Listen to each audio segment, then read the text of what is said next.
Hi friends, நேற்று night சாதம் கொஞ்சம் மீந்துடுச்சு. என்ன பண்ணலாம்? ரொம்ப நாள் ஆச்சு பழைய சாதம் சாப்பிட்டு.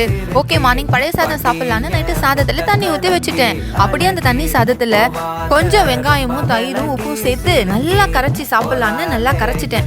இதை கரைச்சிட்டே இருக்கும்போது எனக்கு என்னோட ஓல்டு மெமரிஸ் வந்துடுச்சு. ஸ்கூல் படிக்கும்போது, டீச்சராக ஒர்க் பண்ணும்போது மே மந்தில் எங்கள் வீட்டில் இதுக்குன்னே எங்கள் அம்மா நைட்டு எக்ஸ்ட்ரா ரைஸ் வடித்து வைப்பாங்க.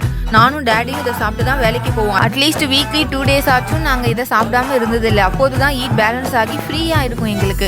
நம்ம தமிழ்நாட்டின் பாரம்பரியமான இந்த உணவை வெளிநாட்டில் இருந்தாலும் மறக்க முடியுமா? உங்களுக்கு எத்தனை பேருக்கு இந்த பாரம்பரிய உணவான இந்த பழைய சாதம் பிடிக்கும்னு கமெண்ட்ல மறக்காம சொல்லுங்க. இதை சாப்பிடுறதுனால என்ன யூஸ் அப்படின்னு கேக்குறீங்களா?